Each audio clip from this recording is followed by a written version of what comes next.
हांवें सकाळीं आयज एक न्यूज पळयला की UIDAI ती ऑथॉरिटी आधार कार्ड ते रजिस्टर करतात, ते आधार कार्ड सगळे अपडेट करतात.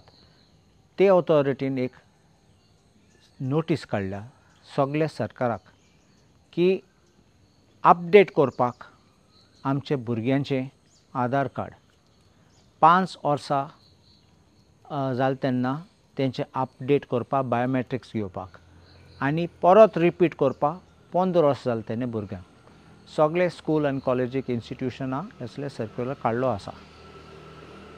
हांव लोकांक मातशें रिक्वेस्ट करतां ते भुरग्यांचे आधार कार्ड आधार डिटेल ना जाल्यार आधार कार्ड ना जाल्यार तुमी आधार कार्ड करात धाकल्या पासून भुरग्यांचे आनी अपडेट करात 5 वर्सां जालें तेन्ना आनी 15 वर्सां जालें तेन्ना पासून अपडेट परत करपाची गरज.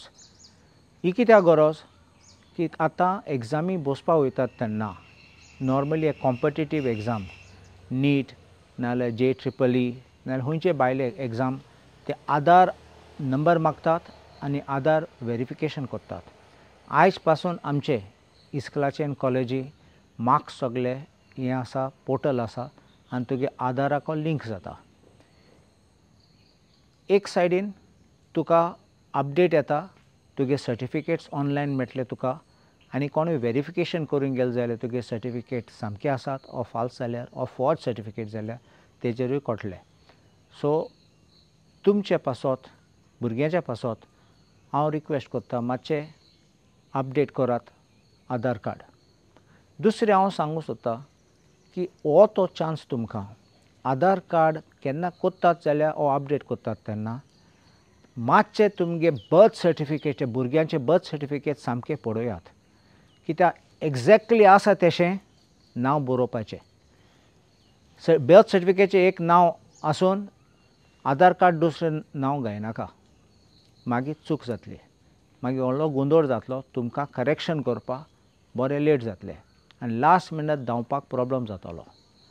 हांवें पळयलां की कितले फावटी बर्थ सर्टिफिकेट करेक्ट करनासतलें आवय बापूयचें नांव पासून तळपाडी रॉंग आसा जाल्यार बर्थ सर्टिफिकेटाचेर रॉंग आसा जाल्यार आतां करेक्ट करात आनी आधार कार्ड अपडेट करात.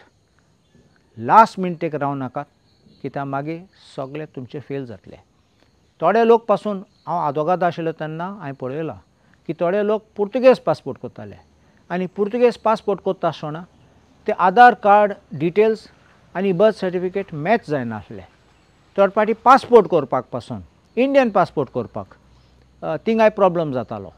मागीर सगळें करपाक 3 म्हयने 6 म्हयने आनी हे सायडीन ते बोटी वचपाक नाजाल्यार भायर वचपाक चान्स वयतालो. सो देखून आतां दोडेक करून रावात तुमी बर्थ सर्टिफिकेट आतां काड्यात सामकें आसा जाल्यार चॅक करात आतां करेक्शन करात जाय जाल्यार आनी मागीर दुसरे डॉक्युमेंट खंयचे आधार कार्ड नाजाल्यार तुमचे पासून इन्कम टॅक्स आनी खंयचे पॅन कार्ड अपडेट सामकें करूं जाता मागीर सगळें मॅच जायन तुमकां फुडें प्रॉब्लम नासतलो.